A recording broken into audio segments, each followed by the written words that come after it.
സംസ്ഥാനത്ത് വിവിധ വാഹനാപകടങ്ങളിൽ ഇന്ന് 7 പേർ മരിച്ചു. മലപ്പുറത്ത് ടാങ്കർ ലോറിയും ഗുഡ്സ് ഓട്ടോയും കൂട്ടിയിടിച്ചുണ്ടായ അപകടത്തിൽ 4 പേരും, എറണാകുളം ഉദയംപേരൂരിൽ കെഎസ്ആർടിസി ബസും കാറും കൂട്ടിയിടിച്ചുണ്ടായ അപകടത്തിൽ 2 പേരുമാണ് മരിച്ചത്. ആലപ്പുഴ എരമല്ലൂരിൽ ബൈക്ക് യാത്രികനും മരിച്ചു.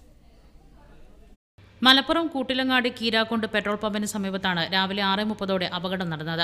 മംഗലാപുരത്ത് നിന്ന് വരികയായിരുന്ന ടാങ്കർ ലോറി ഗുഡ്സ് ഓട്ടോയിൽ ഇടിക്കുകയായിരുന്നു. ഇതര സംസ്ഥാന തൊഴിലാളികളായ സയ്യിദ് ഖാൻ, സഹോദരങ്ങളായ S K Shabeer Ali, S K Sadath എന്നിവരാണ് മരിച്ചത്. ഗുരുതര പരിക്കേറ്റ ഓട്ടോ ഡ്രൈവറെ കോഴിക്കോട് മെഡിക്കൽ കോളേജിൽ പ്രവേശിപ്പിച്ചിരിക്കുകയാണ്. എറണാകുളം ഉദയംപേരൂരിൽ ഇന്ന് രാവിലെ കെഎസ്ആർടിസി ബസും കാറും കൂട്ടിയിടിച്ചുണ്ടായ അപകടത്തിൽ 2 പേർ മരിച്ചു. കാറിലുണ്ടായിരുന്ന അങ്കമാലി സ്വദേശികളായ PRA നായർ, കമലാക്ഷി അമ്മ എന്നിവരാണ് മരിച്ചത്. ഇവരുടെ കൂടെയുണ്ടായിരുന്ന നളിന എന്ന സ്ത്രീയെ പരിക്കുകളോടെ ആശുപത്രിയിൽ പ്രവേശിപ്പിച്ചിരിക്കുകയാണ്. ആലപ്പുഴ ദേശീയപാതയിൽ എരമല്ലൂരിൽ ബൈക്കും ഓട്ടോയും കൂട്ടിയിടിച്ചുണ്ടായ അപകടത്തിൽ യുവാവ് മരിച്ചു. എരമല്ലൂർ കൊന്നനാട് സ്വദേശി അശ്വരാജാണ് മരിച്ചത്. അതേസമയം മലപ്പുറം എടരിക്കോട് പാലരിച്ചിറമാട്ടിൽ ആൾക്കൂട്ടത്തിനിടയിലേക്ക് കാർ പാഞ്ഞുകയറി 5 പേർക്ക് പരിക്കേറ്റു.